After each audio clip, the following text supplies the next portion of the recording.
Hello and welcome to Cybos. We're reviewing the World Payments Report from Capgemini. I'm Brian Kaplan, editor of The Banker. I'm with Christophe Vergne, Payments and World Payments Report leader for Capgemini Financial Services, and Jeroen Holscher, who's head of the Global Payments Practice. Christophe, if I could start with you. It says in the World Payments Report that, the landscape of payments is now increasingly complex. How have we got into this very complicated situation? Yes. Market pressure is increasing. We reported last year for the first time that market shares that GAFAs and BigTech had taken globally, above 10% in a very short period of time. And we observe that they are putting market under pressure. They have a usage of technologies, be it artificial intelligence, analytics, user experience, APIs, that is a bit stronger than legacy so we've banks. got new players, new technologies, and what about the customer expectations? Exactly. With these technologies, they increase the level of the expectations of the customers, not only retail consumers, but also SMEs and corporates. Okay, John, let me turn to you now then. That's the problem. If I'm a bank and I've got a legacy system and I'm operating in the old-fashioned traditional way, what am I going to do? Well, what we recommend is we help them connecting basically the ecosystem.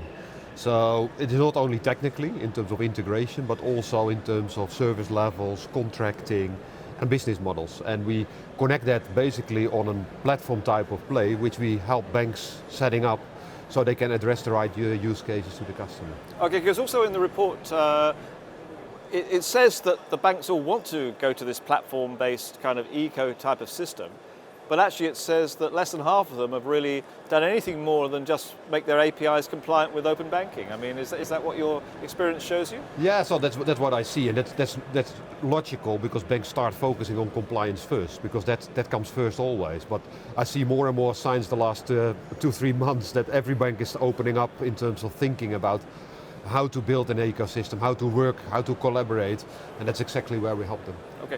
Christophe, how important do you think the whole regulation around open banking has been in order to move things forward?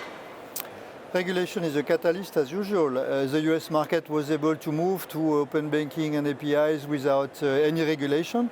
It creates an issue in terms of standardization and interoperability. But it exists. In Europe, the regulators had to step in.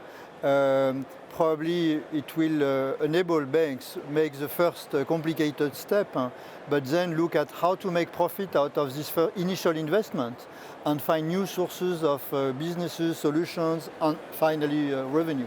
Okay, but do you think that the regulation is fair to all players? Or is it just the banks that seem to be regulated and the fintechs and the big techs seem to get off free? This is a classical request from banks that PSD also applies to non-banks.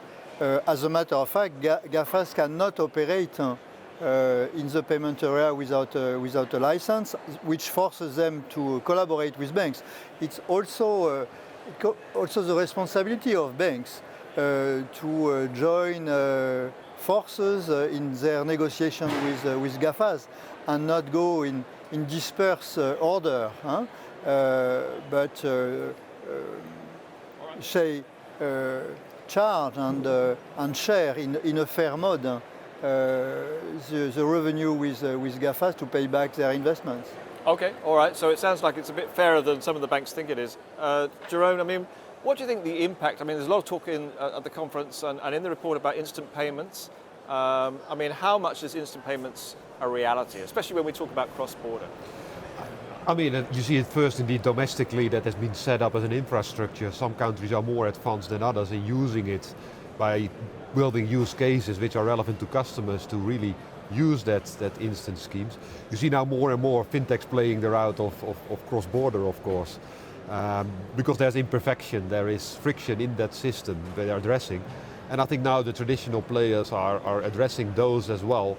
If you see the likes of the P27 setting up a cross-border instant payment scheme in the Nordics, I think there will be more on interoperability coming as a challenger again to the challenges of the cross-border industry. So it will come.